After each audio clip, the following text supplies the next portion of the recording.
Hi everyone எல்லாருக்கும் வணக்கம். இந்த எபிசோடில் ராவ் பகதூர் படம் எப்படி இருக்கு வாங்க பார்க்கலாம். ராவ் பகதூர் இது வந்து ஒரு தெலுங்கு படம்.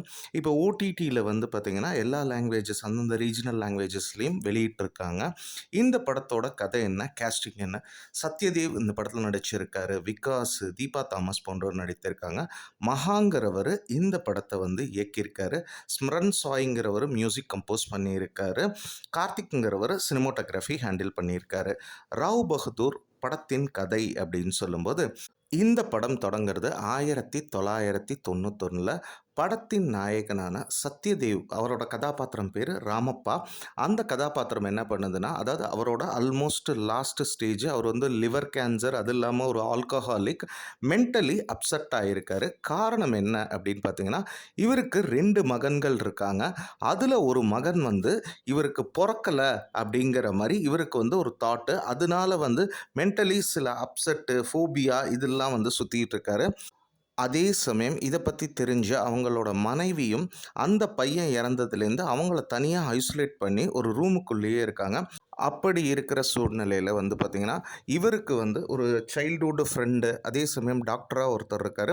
அவர்கிட்டையும் வர வச்சு இவன் எனக்கு பிறந்தானா, இந்த மாதிரி சம்மந்தமே இல்லாத விஷயங்கள் எல்லாமே பேசிகிட்டு இருக்காரு. அவர் வந்து நிம்மதியாக கண் மூடணும் அப்படின்னா, அவர் மனசில் ஏற்பட்ட அந்த சந்தேகத்துக்கு ஒரு விடை கிடைக்கணும் அப்படிங்கிற மாதிரி நினைக்கிறாரு. இதுக்கப்புறம் இந்த கதைங்கிறது எப்படி நகருது அப்படின்னு பார்த்தீங்கன்னா, படத்தின் நாயகன் அந்த ராஜாவம்சத்தை சேர்ந்த சத்யதேவ் வந்து, அதாவது அவருடைய பையன்தானான்னு சந்தேகப்படுற அந்த பையன் வந்து அவருக்கு பிறந்தானா இல்லையா அப்படிங்கிற உண்மையை தெரிஞ்சுட்டு நிம்மதியாக கண் மூடினாரா. அதே சமயம் வந்து அவங்க ஒய்ஃப் வந்து பல நாளாக ஒரு ஐசோலேஷனில் இந்த சம்பவத்தினால இருந்தாங்களே, அவங்க வெளியே வந்தாங்களா. மேலும் அவர் கூடவே பயணிக்கிற அவருடைய நண்பன் வந்து அவருடைய சந்தேகங்கள் எல்லாமே தீர்றதுக்கு நல்லபடியாக வழிவகுத்தாரா. அட் தி சேம் டைம் இந்த கதாநாயகன் வந்து தன் சந்தேகம்லாம் தீர்ந்து சந்தோஷமாக சாவ தொட்டானா இல்லையா, இது எல்லாத்துக்கும் ஆன்சர் கொடுக்குற படமாக அமையறதா ராவ் பகதூர். இப்போ படத்துடைய ப்ளஸஸ் அப்படின்னு பார்த்தீங்கன்னா, நிச்சயம் ஒரு மினிமல் கேஸ்டிங்குள்ளே தான் பண்ணியிருக்காங்க. சத்யதேவ் நல்ல ஒரு பெர்ஃபார்மன்ஸாக இருக்கான். அதே மாதிரி விகாஸும் ஒரு சூப்பர் பெர்ஃபார்மன்ஸ் கொடுத்துருக்காங்க. இது இல்லாமல் ஆனந்த் இருக்காங்க, தீபா தாமஸ், அதே மாதிரி அவங்க வீட்டில் வந்து ஒரு வேலைக்காரங்களாக நடித்த அந்த அம்மாவும் சரி, எல்லாருமே இந்த படத்துக்கு என்ன தேவையோ அதை கொடுத்ததை ஸ்க்ரீனில் நீட்டாக கொண்டு வந்திருக்காங்க அப்படின்னு சொல்லலாம். படத்தில் ஒர்க் ஆகியிருக்கிற சாங்ஸும் சரி, பேக்ரவுண்ட் சாங்ஸ் ஒரு ஓகே கேட்டகரி தான். பேக்ரவுண்ட் ஸ்கோரிங்கிறது நீட்டாக தான் ஒர்க் ஆகிருக்கு. At the same time cinematography பார்ட்லேயும் வந்து பார்த்திங்கன்னா, அந்த பங்களாவை காட்டுறது, அதே மாதிரி இந்த படம்ங்கிறது நடக்கிறது வந்து 1961 1990s, அதை வந்து கேமராவில் நீட்டாக கேப்சர் பண்ணியிருக்காங்க. விஷுவலி நல்ல கிராண்டியராக தான் இந்த படத்தை வந்து பண்ணியிருக்காங்க அப்படின்னே சொல்லலாம். அடுத்து இந்த படத்தில் பெருசாக ஒர்க் ஆகிற ஒரு விஷயம் என்னென்னா, நிச்சயம் கிளைமேக்ஸில் இருக்கிற ஒரு ட்விஸ்ட்டுங்கிறது யாருமே எதிர்பார்க்காத ஒரு ட்விஸ்ட்டுங்கிறது சொல்லலாம். அதே மாதிரி இவங்க வந்து சொன்ன விஷயத்துக்குள்ள ஒரு ராஜா வம்சம் அப்படிங்கும்போது அதில் வந்து அந்த இருக்கக்கூடிய பார்ஷியாலிட்டி நிறைய விஷயங்களை ரொம்ப, அதாவது சர்க்காஸ்டிக்காக வந்து சொல்லியிருக்காங்க அப்படின்னே சொல்லலாம். மேலும் அதாவது ஒரு சைக்கலாஜிக்கல் த்ரில்லர் டார்க் காமெடி பார்க்குறவங்களுக்கு இந்த படங்கிறது ஈர்க்கும். அதே மாதிரி இவங்க கதை சொன்ன விதமும் சரி நல்லாவே ஒர்க் ஆகிருக்கு அப்படின்னு சொல்லலாம்.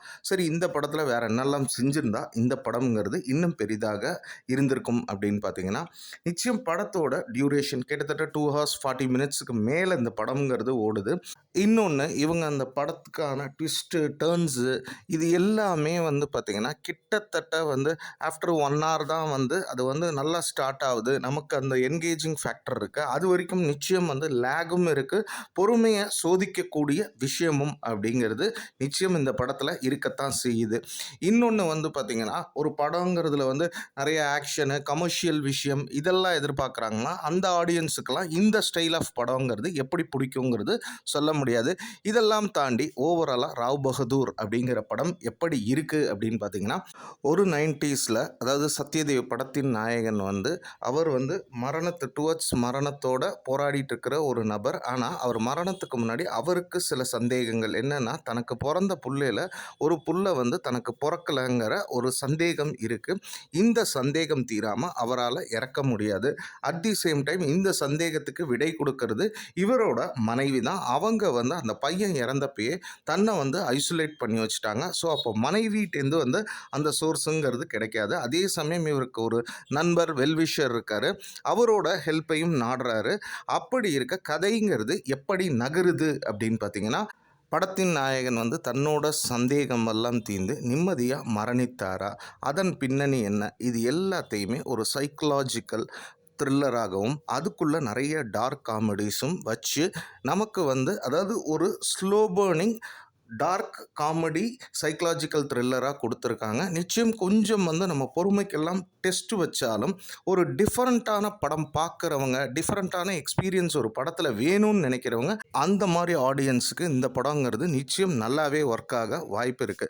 ஒரு ஜென்ரல் ஆடியன்ஸா பார்த்தோம் அப்படின்னாலுமே, நிச்சயம் இந்த படம்ங்கிறது கொஞ்சம் வந்து நமக்கு லேக குடுத்தாலும், கிளைமேக்ஸ்ல இவங்க சொல்ற ட்விஸ்ட்டு, டர்ன்ஸு, நடுவுல நடக்கிற சில திருப்பங்கள், இதெல்லாம் சேர்த்து நிச்சயம் இந்த ராவ் பகதூர் அப்படிங்கிற படம் வந்து ஒரு டிஃப்ரெண்ட் சினிமா எக்ஸ்பீரியன்ஸை நமக்கு குடுக்குது. Different in style of story telling எல்லாமே குடுக்குது.